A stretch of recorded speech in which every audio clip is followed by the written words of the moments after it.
আজকে আহলে হাদিসদের হীনম্মন্যতায় ভোগার একটা উদাহরণ আপনাকে দেই। সেকুলারিজম এবং ন্যাশনালিজমের বিরুদ্ধে উনি বলেছে। উদাহরণটা বুঝতে হলে একটু সেকুলারিজম বুঝবেন, একটু ন্যাশনালিজম বুঝবেন। উনি বলেছেন কওমিয়াত, কওমিয়াত মানে ন্যাশনালিজম। কওমিয়াতের যে মূর্তি আছে এই মূর্তি আমাদের ভেঙে দিতে হবে। ন্যাশনালিজমের যে মূর্তি আছে এই মূর্তি আমাদের ভেঙে দিতে হবে। সেকুলারিজমের যে মূর্তি আছে এই মূর্তি আমাদের ভেঙে দিতে হবে। এই সেকুলারিজম, এই ন্যাশনালিজম তাগুত এবং শিরকের কাছাকাছি মহা অন্যায় এবং মহা অপরাধ। কিন্তু দুঃখজনক হলেও সত্য কি জানেন, আমরা আহলে হাদিসরা যে ব্যক্তি নাভির নিচে হাত বাঁধে, যে ব্যক্তি রাফুল আদাইন করে না, তাকে অপছন্দ করি ঠিকই, কিন্তু একটা দল যখন সেকুলার পার্টি করে আর ওই সেকুলার পার্টির যখন নেতা হয়, তো ওই সেকুলার পার্টির নেতাকে কোন লজ্জায় গর্বের সাথে বলেন যে সে আহলে হাদিস? তওবা করা উচিত। একটা সেকুলার পার্টির নেতা কিভাবে আহলে হাদিস হতে পারে? আজকে আহলে হাদিসদের হীনম্মন্য মনোভাবের সবচেয়ে বড় প্রমাণ হচ্ছে কোথায় কোন ছাত্র নেতা কোথায় কে আন্দোলন করলো, তারা সেকুলার, তারা লালেনবাদ, অথচ আহলে হাদিস আলেম গর্ব করে বলে যে তারা উমুক আহলে হাদিসের উমুক। নাউজুবিল্লাহি মিন যালিক। আহলে হাদিসদের এই হীনম্মন্য মনোভাব থেকে বের হয়ে আসতে হবে। একজন আহলে হাদিস রিকশা চালক একজন সেকুলার দলের নেতার চেয়ে হাজার গুণ ভালো। একজন আহলে হাদিস মুচি এবং মজুরি একজন ন্যাশনালিস্ট দলের, সেকুলার দলের নেতার চাইতে, ছাত্র আন্দোলনের নেতার চাইতে লক্ষ কোটি গুণে ভালো। অথচ আহলে হাদিস আলেমের সন্তান যখন প্রধান উপদেষ্টার দরবারে গিয়ে নিজেকে আহলে হাদিস দাবি করে, তখন কেন গায়ে জ্বলে? আমি কি নিজেকে আহলে হাদিস দাবি করতে পারি না? আহলে হাদিস কি ব্রাহ্মণ্যবাদ, যে নির্দিষ্ট একটা গোত্র, নির্দিষ্ট একটা দলের জন্য সীমাবদ্ধ থাকবে?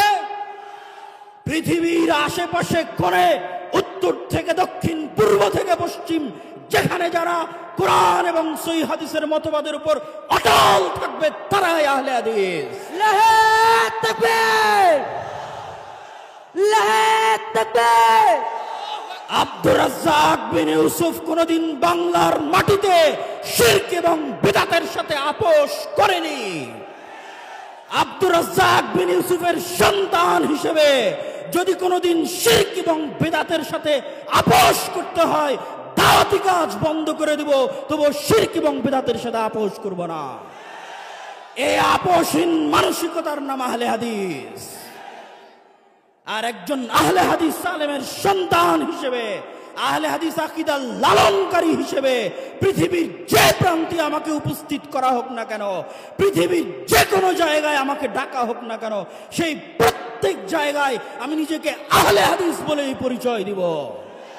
আর গর্বের সাথে বলতে চাই যে একটা সেকুলার পার্টির নেতার চাইতে, লালন মতবাদে বিশ্বাসী নেতার চাইতে একজন আহলে হাদিস রিকশা চালক, একজন আহলে হাদিস দিন মজুর, যার আকীদা সালাফি, যার বিশ্বাস সঠিক, সে বেশি ভালো, বেশি কল্যাণকর আল্লাহ সুবহানাহু ওয়া তাআলার নিকটে।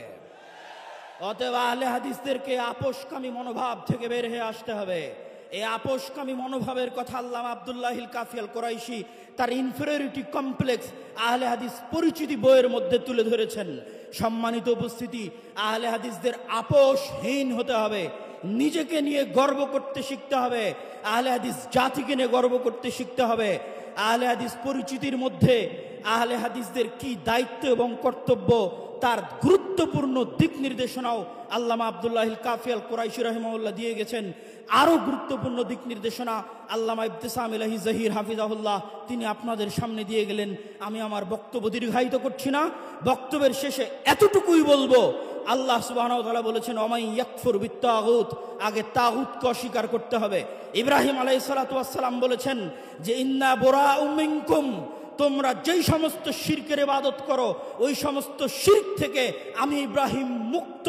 তিনি কোরআনের যেখানে ইব্রাহিম আলাইহিস সালাতু ওয়াস সালামের কথা খুলবেন সেখানে ইব্রাহিম আলাইহিস সালাতু ওয়াস সালাম শিরক থেকে নিজেকে মুক্ত ঘোষণা করেছেন। আহলে হাদিসদের যদি ঈমান পরিপূর্ণ করতে হয় তাহলে আগে এই সেকুলারিজমকে, আগে এই ন্যাশনালিজমকে এবং এই ধরনের যত মতবাদ তন্ত্র মন্ত্র আছে এই সমস্ত তাগুতি মতবাদকে অস্বীকার করতে হবে প্রকাশ্যে।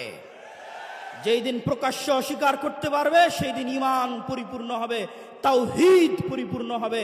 আর ইসলাম আমাকে এবং আপনাকে নিয়ে বিজয়ী হতে হবে, এই জন্য ইসলাম নয়, ইসলাম নিজেই বিজয়ী হতে পারে। আপনি সাথ দিবেন কিনা সেটা আপনার ব্যাপার।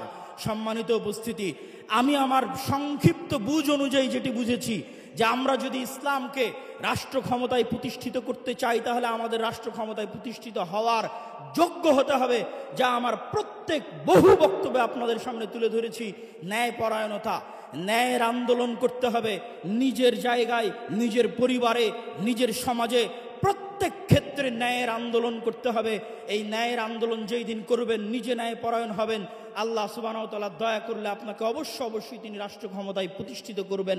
তবে আগে ন্যায়পরায়ণ হয়ে রাষ্ট্র ক্ষমতায় যাওয়ার যোগ্য হতে হবে। আল্লাহ সুবহানাহু ওয়া তাআলা আহলে হাদিসদেরকে সেই তৌফিক দান করুক, আল্লাহুম্মা আমিন। এবং আহলে হাদিসদেরকে কেউ যেন ক্ষমতার লোভ দেখিয়ে তাদের ঈমান, আকীদা এবং আদর্শ নিয়ে ছিনিমিনি না খেলতে পারে। আহলে হাদিসরা ভেড় বকরি নয়, গরু ছাগল নয়, যে যার ইচ্ছা মতো আহলে হাদিসদের ঈমান, আকীদা এবং আদর্শ নিয়ে ছিনিমিনি খেলবে। তাদের নিজস্ব আকীদা আছে, আদর্শ আছে, ইতিহাস আছে। এই ইতিহাস, আদর্শ এবং আকীদার আলোকে আল্লাহ সুবহানাহু ওয়া তাআলা আমাদের সামনের পথ চলাকে সুগম করুন, আল্লাহুম্মা আমিন। এই বলে আমি আমার সংক্ষিপ্ত বক্তব্য আজকে এখানেই শেষ করছি। ওয়া আখিরু দাওয়ানা আনিল হামদুলিল্লাহি রাব্বিল আলামিন। আসসালামু আলাইকুম ওয়া রাহমাতুল্লাহি ওয়া বারাকাতুহু। মানুষের লেবাস, মানুষের স্রোত দেখে বলা যায় না যে এই মানুষটি সঠিক।